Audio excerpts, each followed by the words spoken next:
Good evening to everyone, sa ating mga viewers, sa ating mga listeners. It's another opportunity na naman po na magkaroon ng makakapanayam. And today's video, today's episode ay papalad po tayo dahil nakaka-catch up natin or nakakausap natin yung mga alumni natin before pa and yung mga hindi naman yung matatagal na pero at least alam natin na meron pa tayong mga nakakausap, meron pa tayong mga nakakatawagan at the same time din sa mga nagiging kasama pa po natin sa DepEd. So without further ado, ipapakilala po natin ang ating guest for today episode po. Siya rin po ay alumni ng Philippine National School for the Blind. Siya po ay si Sir Rogelio Septimo. Tama po ba sir ang aking pagpanggit ng inyong pangalan? Rogelio A. Septimo Jr. Don't forget. Ayan. So, good evening po, Sir Rogelio A. Septimo Jr. So, good evening po, sir. Good evening. Okay po.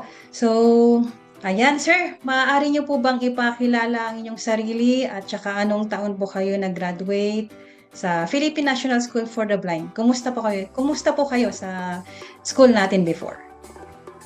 Okay, ako po si Rogelio A. Septimo Jr., batch 1998. So, 3 years lang akong nagstay sa school natin, year to 4th year. Yeah. And syempre na-enjoy ko yung stay ko sa PNSB as high school. Ayun. So, maraming nakilala, naging kaibigan, and syempre yung mga experience ng bilang visually impaired na nag-aaral kasama mga kapwa visually impaired. Ayun, so maraming natutunan.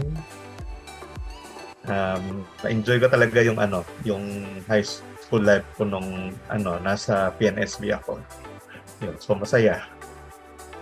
Yes po, yan. So, parehas po kami ni Sir Rogelio. Ako rin po ay high school sa PNSB. So, definitely, sir, elementary, ikaw po ay nasa regular school. Ano po? Or nasa inclusive? Oh, yes. Yes po, before ang term pa nila ay mainstreaming. So, sige sir, para din sa kaalaman ng lahat or i-differentiate mo nga yung experience ng nasa mainstreaming at saka nasa exclusive school.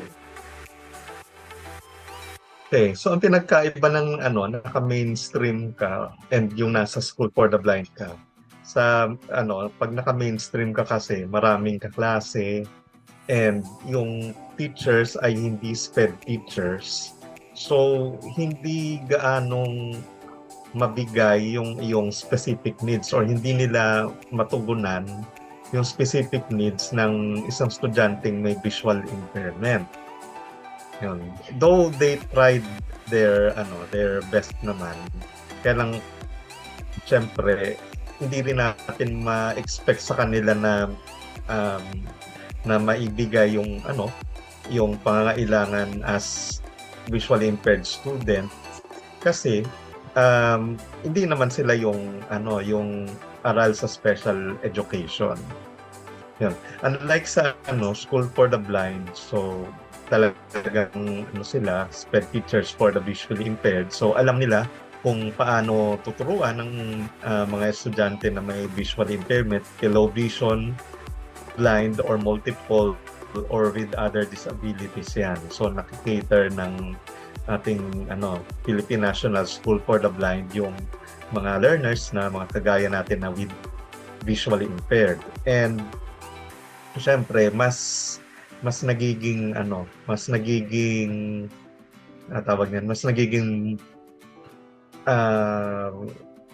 yung learning nila is mas complete. Yun. Mm-hmm. Lalo na when it comes to mathematics, sa music, kasi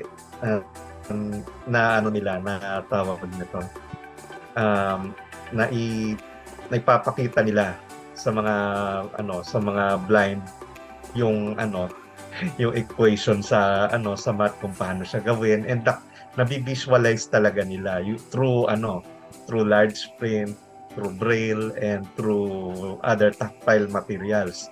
When unlike sa sa naka-mainstream is magre-rely ka lang talaga sa hearing mo kasi hindi naman nakikita kung paano gawin yung equation doon sa board, kung paano sagutan, ayun. And syempre very very yung masyadong hindi specific yung lalo na when it comes to yung mga place value, kung sa taas ba yan, sa baba, yun. So kaya math yun nasasabi ko kasi nahirapan talaga ako sa math and hindi tuloy ako magaling sa math. Kasi yun nga, hindi sa akin na ituro nung time na mas restrictive ako when it comes to mathematics. Kaya yan, medyo hirap ako sa math, or talagang hirap sa math. Pero kahit paano nung high school ako, though ganyan nga, hirap ako sa math, na-enjoy ko talaga yung na-enjoy ko rin naman yung mathematics, though mahirap din. Pero at least mas naiintindihan ko. Yun lang nga, when it comes to math, may short-term memory ako . Ayun, kaya pagkatapos ng periodical test, nalimutan ko na naman yung lesson the whole quarter. Ayun. So yun yung malaking pagkakaiba. Isa pa pala, sa mga activities, syempre, pag sa naka-mainstream ka, hindi lahat masalihan mo kasi may limitations ka, and hindi rin nila alam kasi kung paano ka itawag nito, yung papagawa sa yung mga activities. Ayun, unlike sa School for the Blind, pare-parehong visually impaired, so lahat pwede as long as kaya ng physical body na gawin yung certain activity na yun. Ayun. Yes, sir. Tama ka dyan. Pero ano pa yan, sir, no? Ang kagandahan din naman sa mainstreaming is makikita mo yung mga tao or yung mga teachers na talagang, alam mo yung may concern na up to the extent na talagang, sige, didiktahan kita. O sige, ito gawin mo ha. Minsan kahit alam nilang hindi mo naman masyadong nakikita, pero gagawin nila yung accommodation na, sige, hawakan ko yung kamay mo, tapos ganito yung isusulat mo. May mga ganun din sila, no, sir, na parang nakaka-touch din naman. Kasi as much as they can, lalo before, di ba, mga 90s, early 2000s, ang gagaling ng mga teachers dati kahit wala silang alam sa Braille, as much as they can na makatulong, talaga namang pinibigay nila yung best nila. Now, kasi ganun din ang na-experience ko. Very true yan. Totoo yan. Yes po. Kasi kagaya na sabi ko kanina, they really tried their best to help me. Yun lang nga, kasi syempre hindi ko naman ma-expect sa kanila na kasing galing sila ng or kaya nilang gawin yung ginagawa ng SPED teachers for visually impaired. Yun. Basta nakita ko rin sa kanila yung concern nila, yung care nila sa akin. Then minsan nga nahihiya na ako kasi ako pa yung ginagawa example, pinagmamalaki sa mga kaklase ko. Para nakakayaman. Oo. So meron talaga din mga teachers na mababait. Ayun, and the experience ko din. Sige, mamaya pa siguro yung kasi elementary pa lang pala. Hindi, sir. Okay. Sige, ganito. So, pertaining dun sa experience mo, sir, na experience mo ang mainstreaming at saka ang exclusive school, kumusta ka po ngayon sa iyong trabaho bilang guro na? As a SPED teacher, syempre yung kung paano ako tawag nito, yung tinuruan ng mga teachers ko nung elementary and nung high school, and paano yung care nila sa akin, yung patience nila sa akin. So ganun din yung ina-apply ko sa mga estudyante ko, lalo na hindi lang puro visual impaired ang tinuturuan ko. May hawak akong may tinuturuan din akong intellectual disability and autism. So syempre mas mahabang pagpapasensya tsaka understanding ang kailangan nila. Unlike sa atin na mga typically visually impaired, so madali lang tayong mas madali tayong turuan kaysa doon sa sa ibang learners with intellectual disability and autism.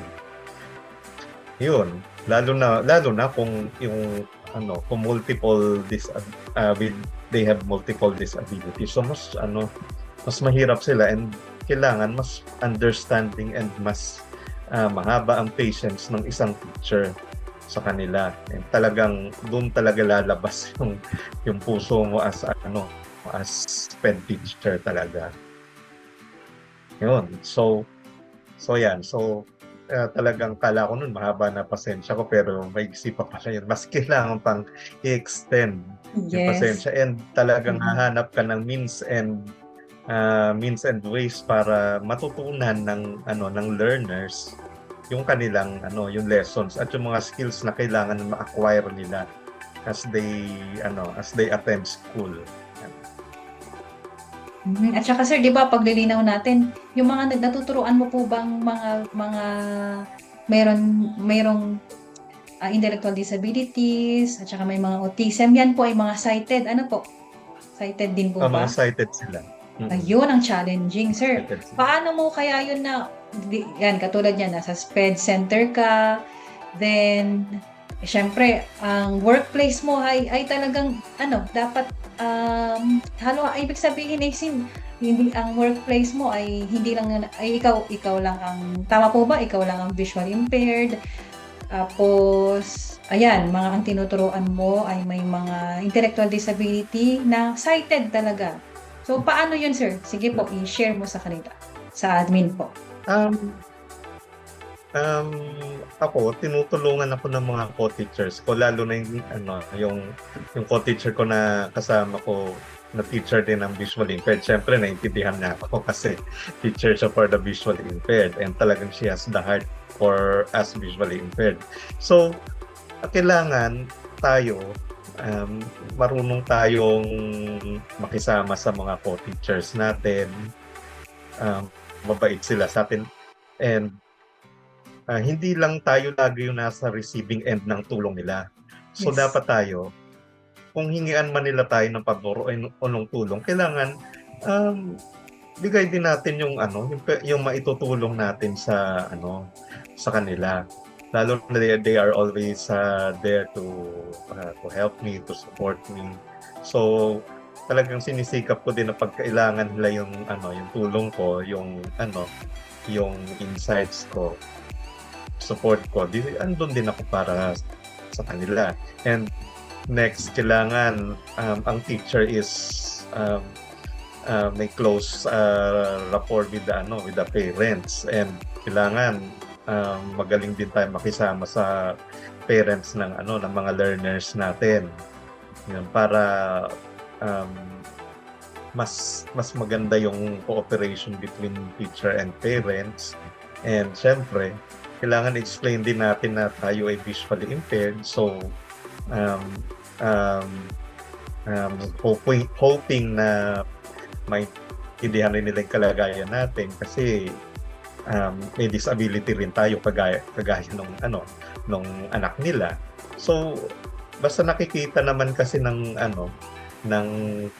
parents na may concern, may care ka, and you really do your best and give your best for their child, is andyan naman yung support nila and sila na mismo yung nagpo-volunteer and nag-extend ng help para mas maging madali ang work ng isang SPED teacher with visual impairment. Yan.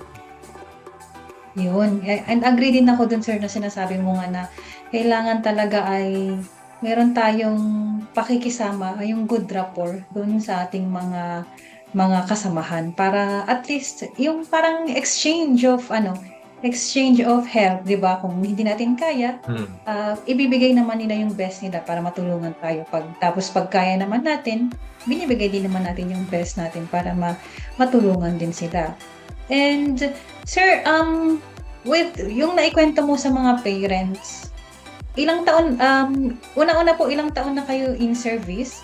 And may mga challenges ba kayong na experience with your dun sa workplace ninyo na yung trust ng parents? Nagkaroon ba ng challenging doon, and pati doon sa mga teachers, nagkaroon ba kayo ng mga experience na doon? Or parang miscommunication, ganyan, with your, pertaining doon sa, dahil ikaw ay, yan, para sa kaalaman po ng lahat, si sir po ay low vision din po. 10 years na akong nagtuturo, and kasi SPED teachers naman lahat yung at least doon sa sa SPED department, so wala naman akong problema doon. So naintindihan naman ako, at saka talaga yung yung co-teacher ko na teacher for the visually impaired is talagang ina-assist niya ako, and tinutulungan niya ako, and nakikita yun ng other co-teachers ko. So parang nagagaya na rin nila. Kaya nung wala si Ma'am last year, is sila naman yung nag-a-assist and tumutulong sa akin, lalo na when it comes to mga forms natin na na inaccessible, and yung mga dami-daming paperworks na mga biglaan na na hindi mo pa nga natatapos, may mga kasunod na naman.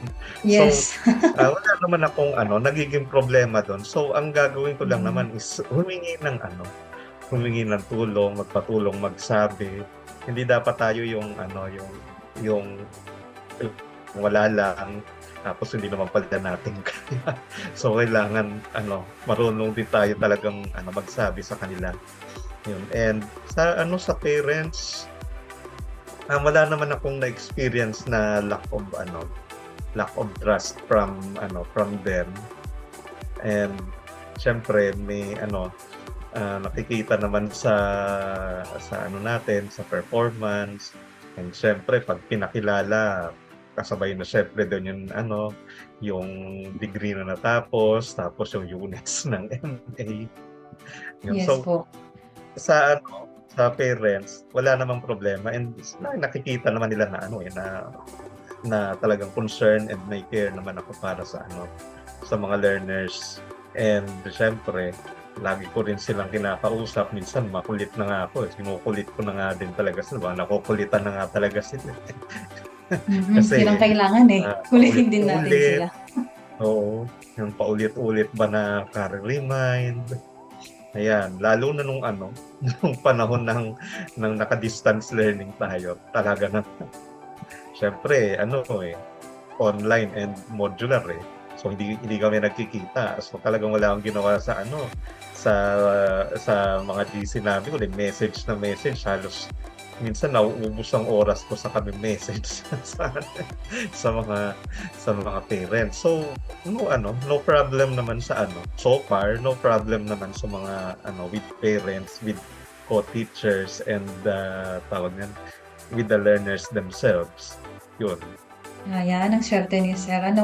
So sir, how about naman sir sa mga receiving teachers, kung kayo po ay mayroong hina-handle na sa inclusive, paano nagiging collaboration ninyo ng ikaw as a SPED teacher, tapos yung receiving teacher? Okay.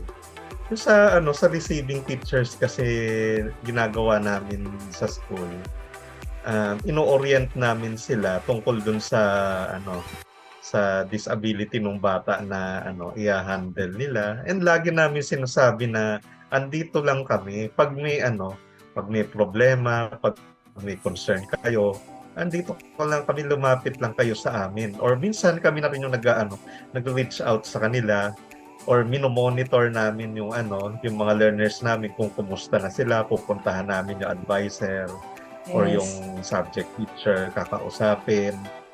Ayan, kukumustahin yung learner, and syempre tatanungin kung may problema ba sila about dun sa learner, yung difficulties nila, or may request ba sila na kung saan dapat follow up si learner, yung ganyan. Basta dapat maramdaman ng receiving teachers na andito lang si SPED teacher na we work as a team na hindi na pagkatapos namin dalhin yung learner sa kanila, bahala na kayo dyan. So, hindi dapat. So, dapat laging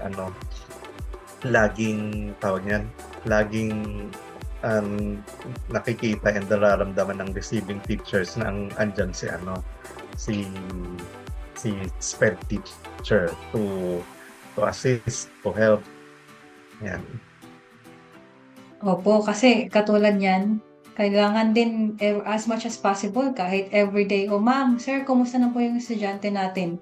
Ano po bang maitutulong? Mayroon po bang accommodation? Kahit may quiz po ba? Mayroon po ba siyang kailangang habulin? Di ba, sir, kailangan maramdaman kasi din ng receiving teacher na hindi mo lang basta ibinato yung bata doon. Kasi minsan may mga ganun na misunderstanding na nasa graded na baka pabayaan na ng SPED teacher, which is hindi po dapat. Ano, sir? Tama po? Tama.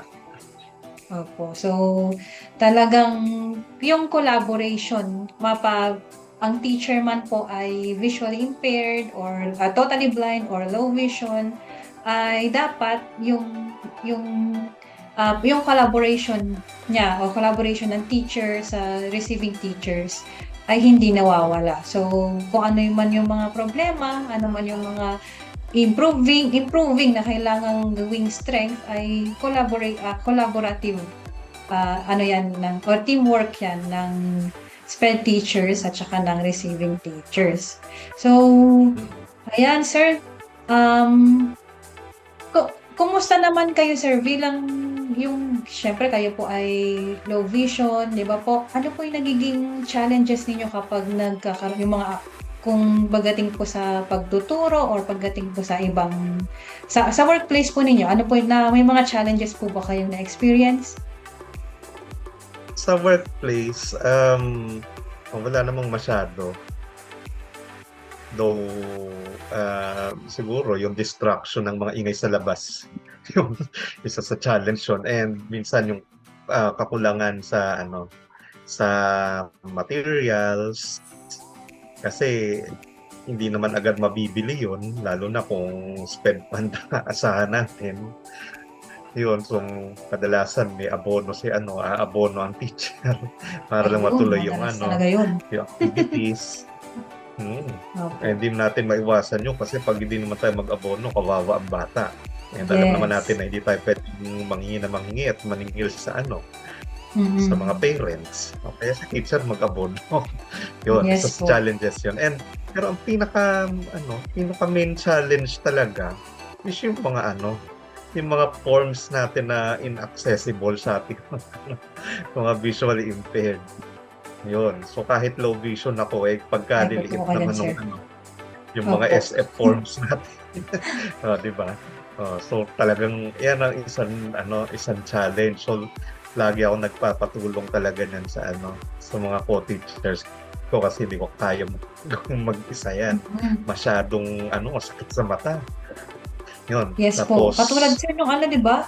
Yung ma-share din natin sa mga viewers natin yung LIS. So hindi kasi pwede tayong siguro naisip ng lalo pag may mga nakaka-encounter tayo na hindi ba siya marunong mag-enter ng kanyang data doon kasi system siya na pag once na nagkamali kami o nagkamali ng enter, affected yung buong school. 'Di ba? Affected ang system ng buong school.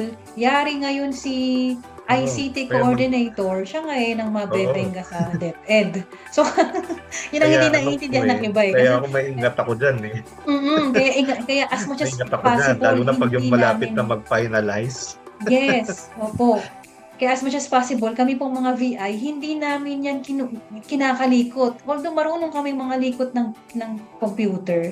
Pero once na magkamali kami ng enter o pindot, o kahit spacebar man yan na hindi mo dapat gamitin or meron kang na-enter na mali yung pagkaka-type mo or hindi mo na siya kasi agad basta-basta ma-delete kung hindi mo alam kung nasa yung Kailangan command. mo pa kasi i-request yan sa sa coordinator Opo. So, hindi ka naman lagi ma-accommodate ng coordinator kasi marami rin trabaho yan at marami rin siguro nag-request sa kanya yung mga, lalo sa yung babaguhin mo yung name. Kasi hindi Opo. pala, magkaiba pala doon sa birth certificate. May sobra or kulang na isang letter lang yan. Pero um, yan, Malaking dapat epekto. anuhin mo yan, ayusin. Opo. Kaya maingat dapat tayo eh. Tsaka yun sa LRN nila, dapat yan. Yung LRN, kung kanino yan, dapat doon yan magmamatch sa pangalan niya. Naranasan ko yan ngayong taon na to eh. Yung dalawang estudyante ko, Yes, sir.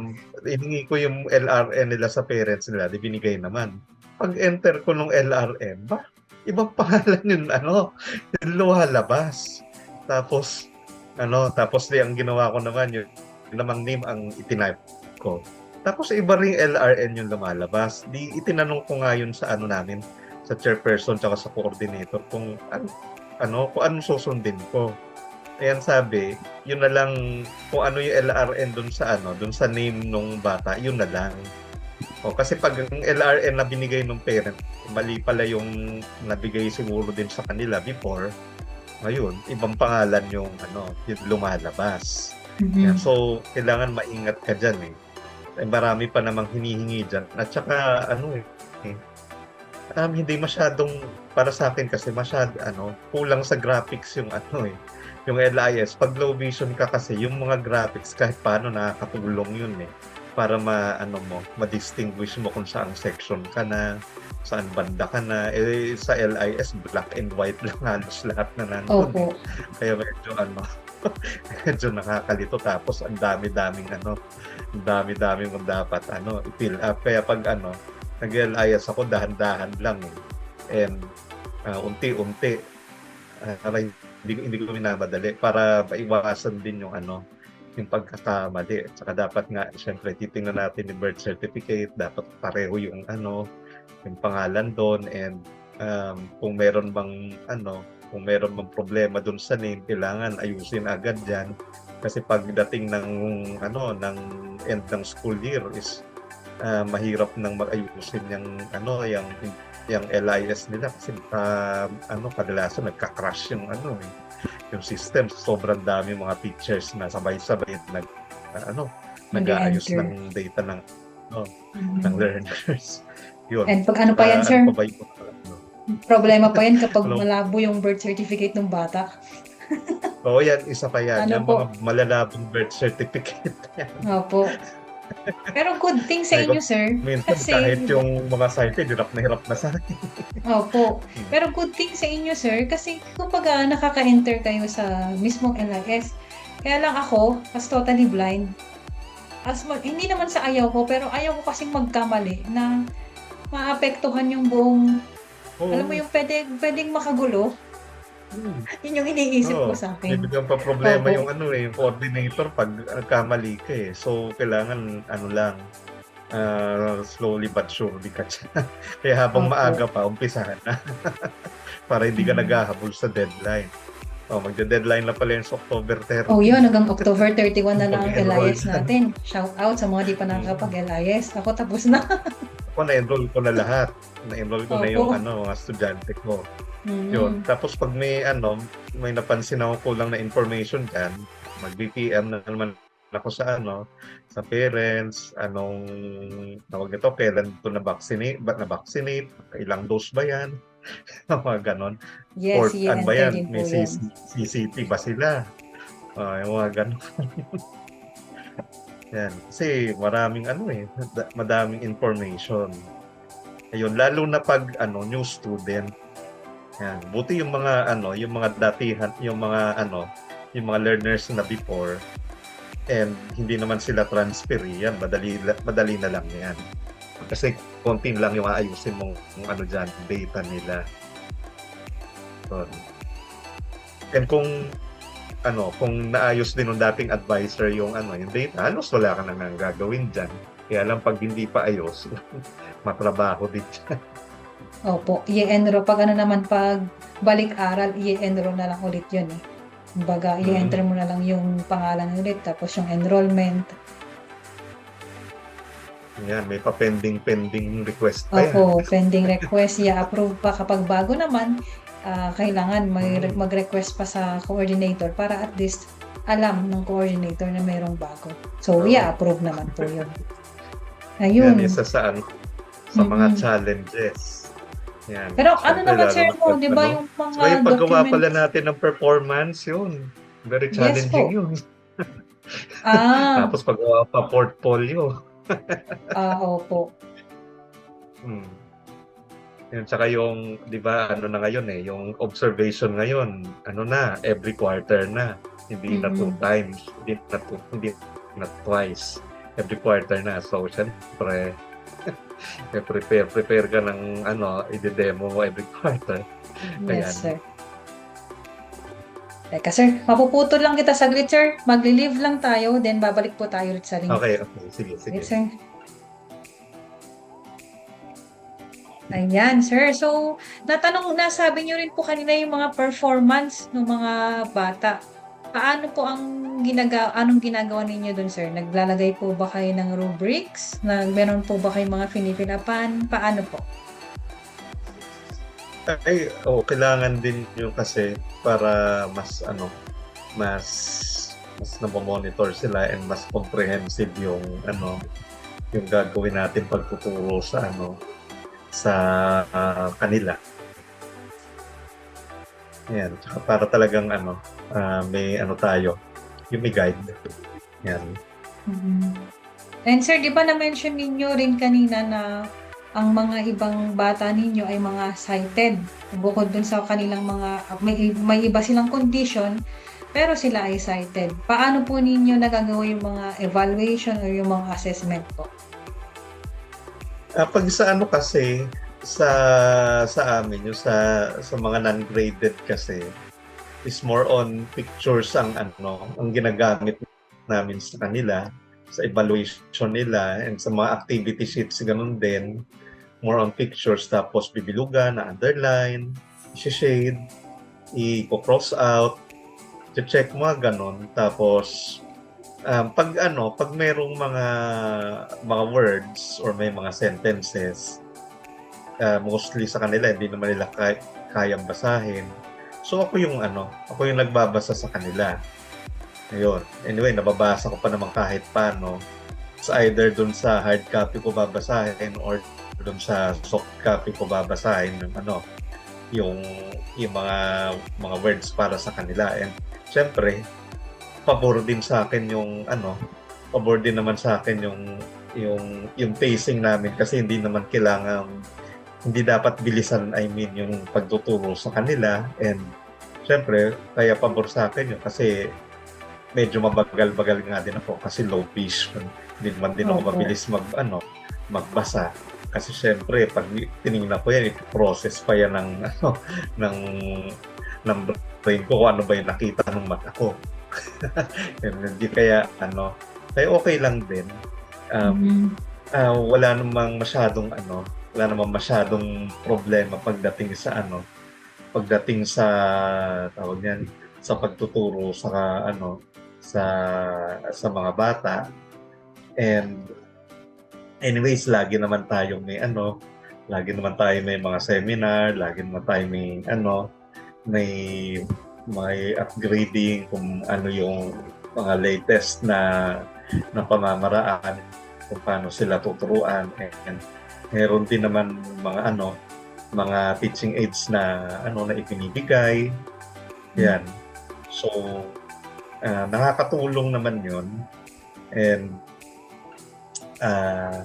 tawag nito, syempre, lagi naman kami nagsha-sharing ng mga co-teachers ko, nagbibigayan ng ideas, nagpalitan ng mga materials. Yun. So far wala namang masyadong problema. May mga challenges pa rin talaga na hindi naman natin maiwasan, pero na-overcome naman natin yung mga. At saka sir, ang nakakatuwa.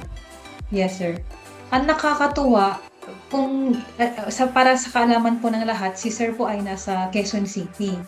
Ang nakakatuwa po sa division, nakita ko talaga kasi minsan na mayroong nag-share sa hindi namin siya pinrint or pero na-share sa amin na parang naging gayahan, naging naging inspiration lang namin, motivation. Nakakatuwa, sir, kasi ang deviation mismo or ang yan mismo sa SPED, mayroon kayong mga worksheets, 'di ba? Meron kayong ready-made na mga worksheets na talagang binalidate ng mga nasa taas. Validated talaga siya. Meron pa nga doon yung mga para sa mga may para doon sa mga may visual impairment. Meron din yung para for social skills, numeracy. Nakakatuwa kasi supported talaga sila ng LGU. Aside from dun sa at saka ng division. Importante kasi yun yung DepEd mismo ng Quezon City. Talagang mayroong suporta na ginagawa. Hindi lang basta pabida na sinusuportahan nilang SPED, pero literally talaga na binibigay nila yung best nila. Just katulad yan, may mga worksheets kayong nagagamit. 'Di ba, sir? Tama po ba ako? Or na may mga administer? worksheets naman na may Mm-mm. mga worksheets na binigay sa amin, and yung yung mga modules, Mm-mm. especially yung mga yung mga materials, yung mga tactile, yung mga devices. Meron nga ganda nga yung embosser namin ngayon, yung state of the art na Yes. braille embosser. So very Sana very all. thankful kami doon, and Mm-mm. and sinisikap naman na LGU na bawat teacher is mabigyan ng sariling laptop. Yan, inuunti-unti nila, in fairness naman, kasi marami kami sa sa QC, so hindi City. kayang Mm-mm. biglaan yung one time. So inuunti-unti nilang mabigyan lahat ng teachers ng mga gamit, and yung mga SPED centers na mga kailangan nilang kailangan materials.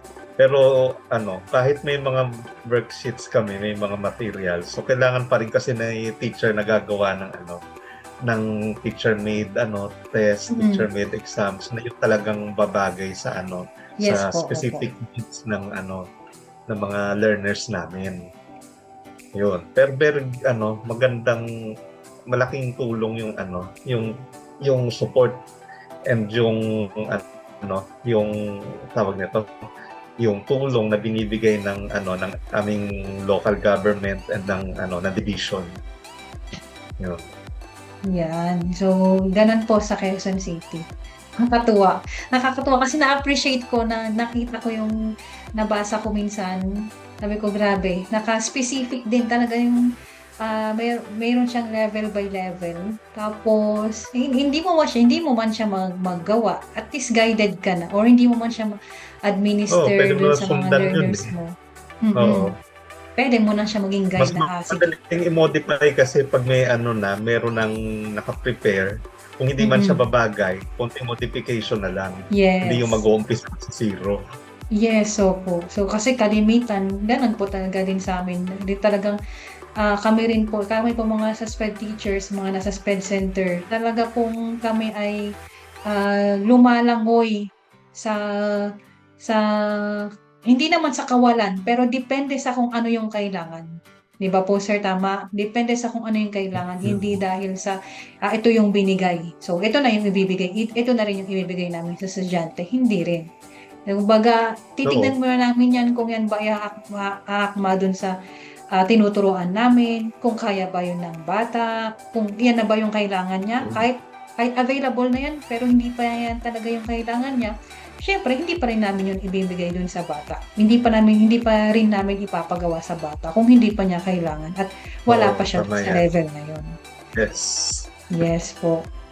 So, yun talaga yung challenging din on our part din ng mga teachers din, lalo sa SPED, kasi talaga pong kahit minsan yun ang hindi naiintindihan karamihan na wala ba kayong curriculum guide, wala ba kayong ganito, kasi hindi kami nagtuturo base kung ano yung binigay mo na curriculum o kung ano yung binigay nasa taas. Nagtuturo kami base dun sa pine-perform ng bata. Pero kung hindi pa niya ma-perform kahit binigay namin, atras ulit kami. Pag hindi pa ulit, ibig sabihin na atras, bababa ulit kami ng level. Pag hindi pa, Mm. bababa ulit ng level hanggang sa parang ano pa ba yung intervention? Ano pa? Parang Oo. So, mapapatanong ganun ka na talaga. lang. Yes, gano'n po. So, Kaya thank you so magaling much talaga sir tayo sa mag-modify. insights.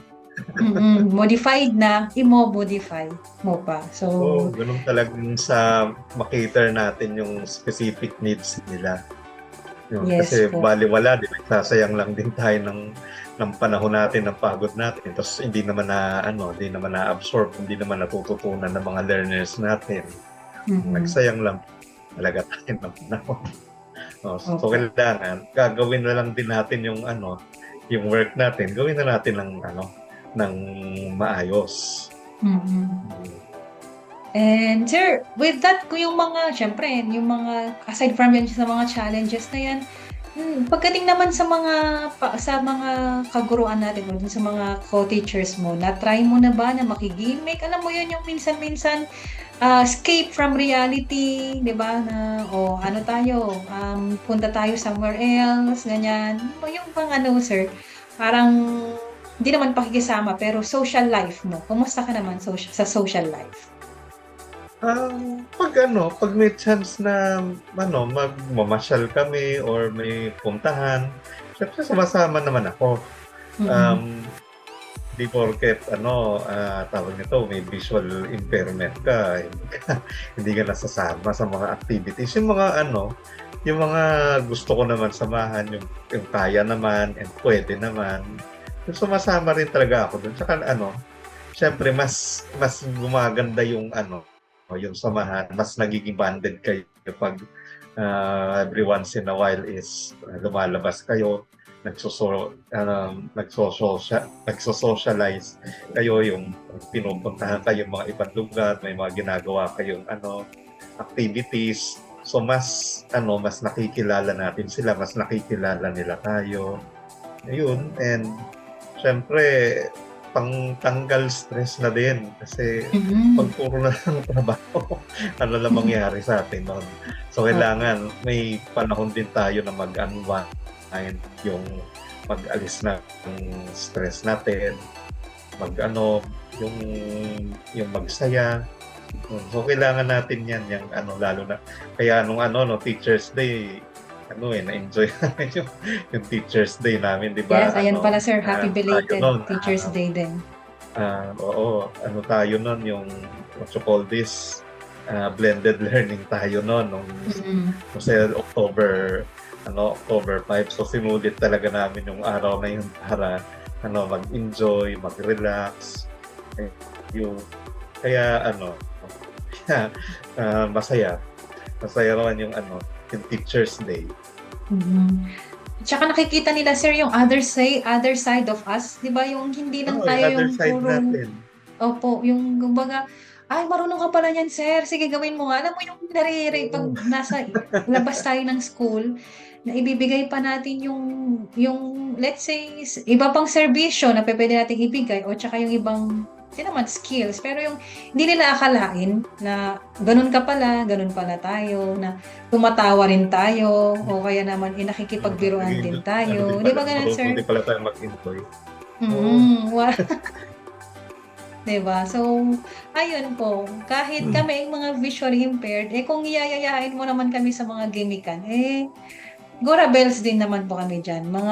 Hindi lang naman kami basta hindi lang naman kami puro yung yes, we are advocating accessibility, inclusivity, of course, in terms of socialization. Pero, ah kapag nakikipag-deal naman kami sa mga dealing with other people, ay nakikita naman yung totoong kami, other side of us na kaibigan niyo rin kami, hindi lang kami basta kasamahan, pupuwede rin maiyakan kapag broken-hearted, puwede rin namang matawanan kapag talagang masaya ka sa buhay at tawang-tawa ka or tuwang-tuwa ka sa yung mga achievements na yun po, kumbaga ito, tao rin kami. Tao Oo. rin nila. Ayun sir, Mm. thank you so much sa mga insights mo. So at saka malaking ano 'to, nakakatuwa kasi, marami kang marami kang nadidiscuss. Kala mo yung hindi ko na tinatanong, although kasama siya sa mga tanong ko, pero hindi ko na itatanong kasi nasasabi mo na siya. And at the same time, natatackle na natin yung mga dapat pang matackle when it comes to inclusivity sa workplace at saka dun sa katulad nga yung trust sa co-workers or trust sa parents at the same time yung social life natin. And sir, bilang isang yan, nako, naka 10 years ka na pala in service na, no, sir? So, nakatanggap ka na pala siguro ng loyalty. Nagkaroon ka na ba, sir, ng loyalty? Hintay pa. Ayan. So, hoping for that, sir. Darating at darating yan. Darating Pero, din naman yan. mayaman ka na sa mga experience, regardless kung low vision ka, yan po si Sir Ay, Alice, oo, low vision. sa Pero, experience. marami na siyang na-experience na na-overcome niya na. Kasi 10 years na in service, why not na, di ba? Talagang tumagal na. Pag nag-looking back ako, nung lalo na nung first few days, malaki na rin pala ng naging growth ko as a teacher. Yes po. At saka sir, ito pa, masingit ko lang, ngayon ko lang naalala. Minsan ba na pinagkatiwalaan, kasi dyan sa QC, napaka-active niyan sa mga contest at saka sa mga sports. So, nagiging coach ka ba, sir? Ng mga sports, ganyan, para sa mga bata? Last year, naging coach ako nung isa namin visually impaired na nag-join sa athletics. Ayun. Nakadalawa naman siyang silver medal and naka-isang gold sa division level. Opo. Ayun. Ayan. So, ano experience naman, sir? First time niya as an athlete. And kasi noon tawag nito, di ba 2 years tayong walang sports. Yun. And yung first time niya, and siya pa yung nag-doxology nung during the games. Ayun, so ako rin ang responsible nun. So nagawa naman namin na maayos, nag-enjoy siya. Kasi yung nakatatlong medal siya. Ako rin nag-enjoy kasi okay yung performance niya. And nagawa niya naman ng maayos yung pagdodoxology niya. Ayun. So maganda experience yung makasasali ka sa contest. Ayan. So mas nagiging meaningful yung experience bilang ni teacher kundi ng bata, mas nai-inspire siya. Ayun, pero recognition, tuwan-tuwa siya tsaka yung parent niya kasi kung hindi siya sumali during nung games, malamang hindi siya nakaakyat ng stage during recognition ng school. Yun, so ni-encourage ko na kung may chance tayo na isali yung mga learners natin sa mga sports, sa mga talents, sa mga contest. Yun, isali natin sila, i-motivate natin sila, and magandang boost yan sa confidence ng learners natin. Opo, talagang hindi naman sa responsibilidad natin, pero talagang kalimitan kasi sa mga bata, talagang yung confident nila, meron silang low self-esteem, di ba sir, na talagang kailangan i-push mo, kailangan maramdaman nila na mayroong naniniwala sa kanila, para maniwala sila sa sarili nila, di ba sir? Kaya, ayan. Nakakatuwa naman, di ba? Tsaka, on our part naman as teachers, although, syempre, hindi man matawaran ng sweldo, yung ginagawa natin na training, coach, pero yung fulfillment na may na-inspire ka, mayroon kang na-improve na skills, na-discover na skills ng bata or talent ng bata or yan sa sports. yun na malaking achievement na sa mga teachers. Talagang dadalhin na yun Yes. hanggang sa pagtanda, 'di ba po? Sa journey bilang isang guro. And nakakatulong yun sa pag-improve pa namin, pag-improve pa ni Sir bilang isang teacher din. Oh, kaya Ayan, tayo teacher so, kahit hindi tayo opo. teacher ng MAPE eh. 'Di ba? Ayun nga eh. Tayo, napapasabak tayo sa Yes, sa sir. pagko-coach pagdating sa sports. Mhm. 'Di ba? Kaya mga sped Opo. teacher eh. Hindi And mo nga pertaining hindi to mo that, sir, enjoy yun ang, yung MAPE pero opo. gagawin to. Mhm. Yun ang ano ng sa SPED teachers eh. Yun yung talagang ano natin, ewan ko ba kung hindi naman siya gift or hindi ko alam. Pero sir, di ba parang we are obliged to learn everything. Di ba? Di ba yung parang kahit hindi mo naman naging Hindi mo major. linya eh. Pangalawa, ayaw mo. Pangatlo, parang wala kang interested before. Pero nung nagtuturo ka na, everything, halos kalahat ng pwede mong ituro na, I mean, depende sa kakayanan ng bata, lalo yan pag sa academics, ayaw mo ng math, yes, matututo tayo ngayon ng math. Ayaw mo ng MAPE, ayaw mo dati Pero ng hindi na ako music, ayaw mo mag-venture ng sa arts. Diba sir, ayaw mo ng arts, ayaw mo ng music before, pero ngayon nagtuturo ka na, talagang aralin mo pa rin yun and ituturo sa bata. Oo. Opo. Kasi tawag niyan, maraming school-based contest, yung sa division-wide, sa regional. O pag naumpisahan mo sila kahit sa classroom pa lang, may madidiscover ka na dyan na ito pwede tong ilaban sa sa school or sa division, baka makarating pa to sa national. Yun. Opo. So, pati ikaw as a teacher, kahit hindi mo linya yun, nag-grow ka na din eh. Natututo ka rin, hindi lang yung learner, the teacher din natututo. Yun, and mas nagiging well-rounded. Yes, that's the word, well-rounded na nagiging. Opo. Si teacher. Mm-hmm. Diba syempre, pag syempre bago mo ituro kahit paano, aralin mo din eh. So, natututo ka din. Mas nag-i-increase din yung yung knowledge mo, yung skills mo, yung experience mo as a teacher.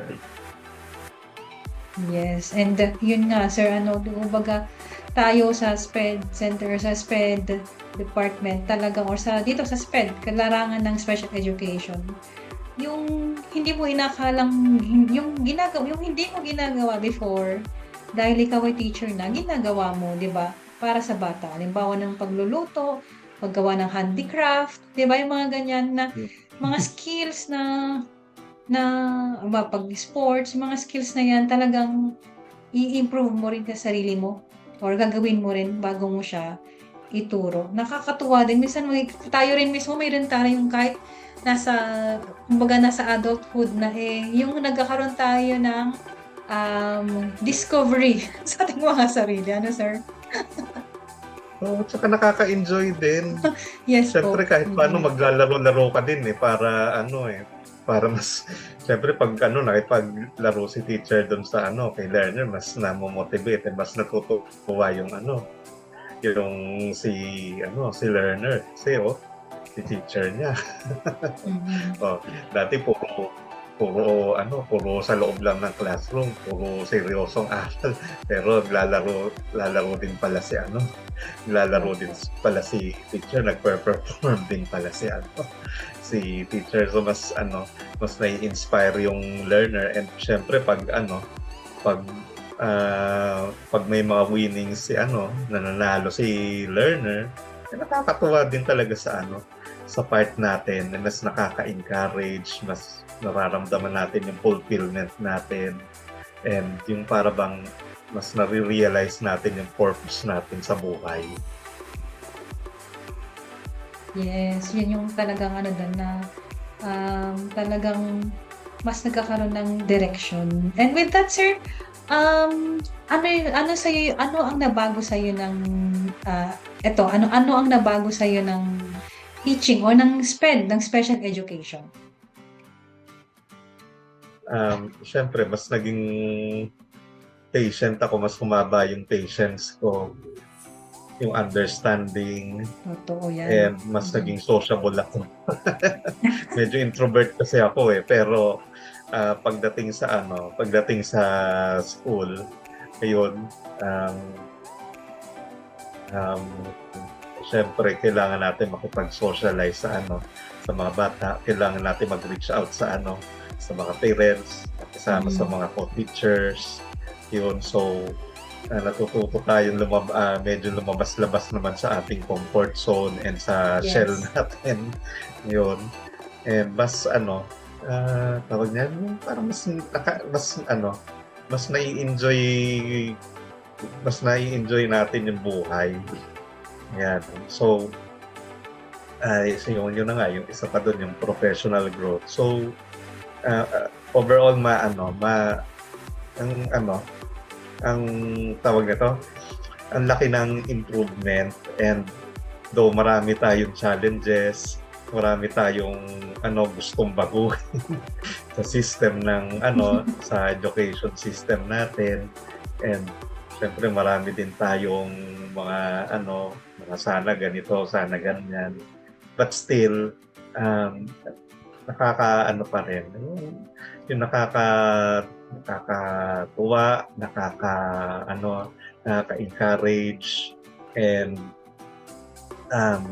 mas nagiging what you call this, mas nagiging tayo, yung willingness natin na tumulong at mag-serve at i-educate yung mga learners natin, mas nakaka-encourage, and mas nararamdaman natin yung fulfillment natin na meron tayong contribution sa buhay ng bawat learner na dumadaan sa atin, and syempre pag-contribute tayo sa society.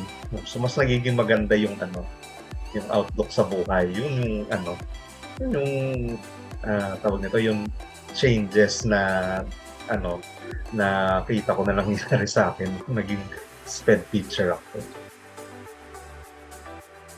Yun, napaka-meaningful nung binitawan ng mga salita ni Sir, di ba? Yung talagang commitment na tinatawag, dedication. At the same time, kasi pag meron ka pag dedicated ka, tsaka committed ka dun sa ginagawa mo, it changed everything. Yung akala mo before, di ka mapagpasensya ka pala. Yung iniisip mo before na hindi mo to kayang gawin, kaya mo rin palang gawin. Yun, kaya sobrang salamat, Sir, sa iyong mga insights, and unintentionally nakapagbigay ka na rin ng tips para sa ating mga yung mga kabataan ngayon na gusto pang maging guro. With that, Sir, ano bang ma-advise mo sa kanila regarding dahil ikaw ay low vision, ano ba yung maibibigay mong tips sa mga nag-aaral o gustong kumuha ng special education? Ayun, sa mga gusto maging teacher, so ituloy niyo yan. So maganda ang maging teacher is the best profession in the world. Yes. And syempre kasi yung natatouch natin yung buhay ng isang individual, malaki yung nagiging impact natin sa kanila, and talagang may naiiwan talaga tayong legacy sa kanila. And so although mahirap talaga maging estudyante, college student, as pag ikaw ay visually impaired, so basta anyways, karamihan naman sa mga visually impaired, if not all, is magaling naman makisama, magaling makipagkaibigan. So hindi tayo mawawalan ng tao na tutulong sa atin. And mas madali na nga ngayon kasi may technology na, hindi kagaya namin noon. Mahirapan Yes. talaga ngayon may technology na. And basta magaling kang makisama, friendly ka, masayahin ka, and pinapakita mo rin na matalino ka. Yun. Tsaka lagi niyong sisiguraduhin sa pag nasa college kayo, nag-aaral kayo, nakilala kayo ng professor ninyo na magaling kayo sumagot. And tawag nito, yung although visually impaired kayo is naiintindihan niyo yung tinuturo sa inyo. And ayun, do your best na laging maayos yung output natin, may quiz, may exams. Tapos kailangan talaga nating mag-persevere kasi after ng college, magda-licensure pa. Yan. So huwag kayo matakot kumuha ng licensure basta naiintindihan nyo yung tawag nito, yung mga questions, basta familiar kayo dun sa itinatanong. Hindi naman kailangan memorizein yan eh. Basta familiarization lang yan and understanding lang naman yan eh. So hindi kayo mahirapan kumuha ng let. So lang, huwag kayo masyadong yung na dapat memorize ninyo. Hindi naman eh. Basta basta naiintindihan ninyo and familiar kayo dun sa mga pinag-aaralan natin nung college tayo. So hindi tayo mahirapang mag-exam. Siyempre, after nyo makapasa is talagang yung tawag nito, yung maging habaan nyo yung pasensya ninyo sa pag-a-apply kasi kailangan yan kasi pabalik-balik ang mangyayari sa inyo niyan. Lalo na kung mag-a-apply kayo sa public school, maraming pabalik-balik ang gagawin niyan sa division, sa kung saang mga institution na kailangan inyong puntahan para ma-comply yung mga requirements. Yun, tapos tawag nito, yung maging positive kayo sa sarili ninyo na kaya nyo yan. By God's grace, kakayanin. And syempre, huwag nyo kakalimutang mag-pray. Huwag nyo kalimutan magbasa ng Bible. Kasi yan yung way kung paano lalakas yung loob natin. So through prayer and by reading God's Word, so may inspire tayo and kakayanin natin yung mga darating pa sa atin na mga pagsubok hanggang sa at last maging teacher kayo, maging SPED teacher kayo, or kung anumang gusto ninyong career na i-pursue. Yun. So mag-persevere, magtyaga, and always ask God to be with you. Ayun. Yan, sobrang makahulugan yung mga sinabi ni Sir. So as we sum up, 'di ba? Yung fear, overcome your fear, make the best, do all your best, 'di ba? Do all your best. Then at the same time, huwag anuhan ng sarili, huwag magbigay ng pagkatiwalaan mo mismo yung sarili mo. And most especially yung trust, ibigay mo rin sa Lord para at the same time, habang ginagawa mo yung best mo, Lord will make ways, 'di ba? Para maibigay niya naman yung nararapat na sa tamang panahon, in time. So minsan kahit panalangin, pray tayo ng pray pero hindi pa panahon, but God will make ways. Dapat matuto tayo maghintay. Yes, perfect timing. Opo. Matuto tayo maghintay kasi syempre lalo na meron tayong visual impairment. Mm-hmm. So patience, tapos yun na nga, dapat marunong talaga tayo maghintay. Huwag nating ipipilit kung hindi pa talaga nararapat. So Yes. darating at darating yung opportunity natin. Ayun. Okay, pero syempre, kumbaga, dapat nakikita rin ng kahit sino man na gagamitin ni Lord, 'di ba? Kasi I'm sure God will assign person or people na tutulong sa iyo, tutulong sa atin Oo, totoo na yun. na ibigay yun dapat. Ano, sir?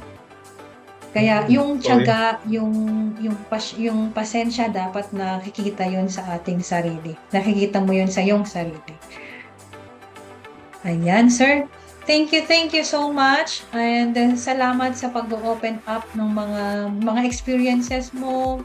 Salamat sa pagbibigay ng mga tips sa mga new generations natin na mga gustong maging guro at gustong maging pangalawang magulang ng mga not just only those learners with visual impairment but yung mga iba pang mga learners with disabilities na alam ko na mas nararamdaman din naman nila yung care mula sa mga teachers with visual impairment. So regardless na yan kung may visual impairment o hindi, basta ang mahalaga sa kanila, nararamdaman nila yung worth nila doon sa taong alam nilang nagtitiwala sa kanila. Kasi doon sa pamamagitan nun, mas nag-excel sila. Kasi mararamdaman nila yun na may tiwala sa akin tong taong yes. to. Mahal ako ng True. tao. So, thank you so much, sir. And sa kaalaman ng lahat, yes, si Sir Rogelio ay alumni ng Philippine National School for the Blind. Siguro, nakasalumuhan na ninyo siya sa mga trainings or kung saan man, kung baka naging guro ninyo siya. Baka siya po ay kung siya po ay nagturo din, nagturo din po siya sa Philippine National School for the Blind, and pag na-meet niyo po siya, yes, siya po ay alumni ng ating eskwelahan. Siya lang talaga ay tahimik. No, sir. So, thank you so much, sir. And Thank you rin for the opportunity to share and to meet with our fellow alumni. yes, sir. Thank you so much po ulit. And with that, sa mga viewers, sa ating mga listeners, I hope Sir Rogelio inspired you as well, and marami kayong natutunan sa kanya. At I'm sure marami tayong maya-apply din. Kasi kahit marami kaming mga rants sa aming mga trabaho, pero as we go on, marami rin kaming mga natutunan. And as you go on din sa inyong mga respective careers, ay magagamit din ninyo in terms of socializations and different strategies in terms of teaching and in terms of pakikisama sa mga parents. Ayan. So, thank you so much po sa lahat. And I hope that you enjoy this episode, that you enjoyed this episode.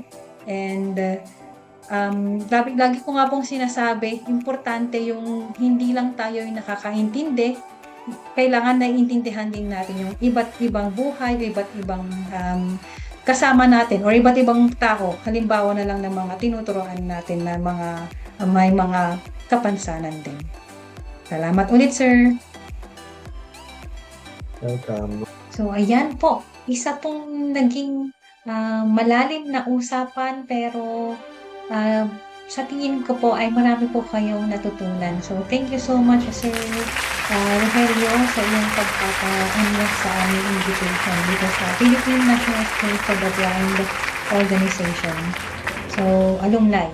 So, I hope na nag-enjoy po ang lahat at marami kayong maya-apply sa ating kanya-kanyang buhay in terms of careers, sa teaching din. So, again, and God bless to everyone. Kindly click share, like, and subscribe sa ating YouTube channel. And paki-like na rin po ang ating Facebook page at paki-follow po ang PNSB Alumni Organization. Thank you and have a great day.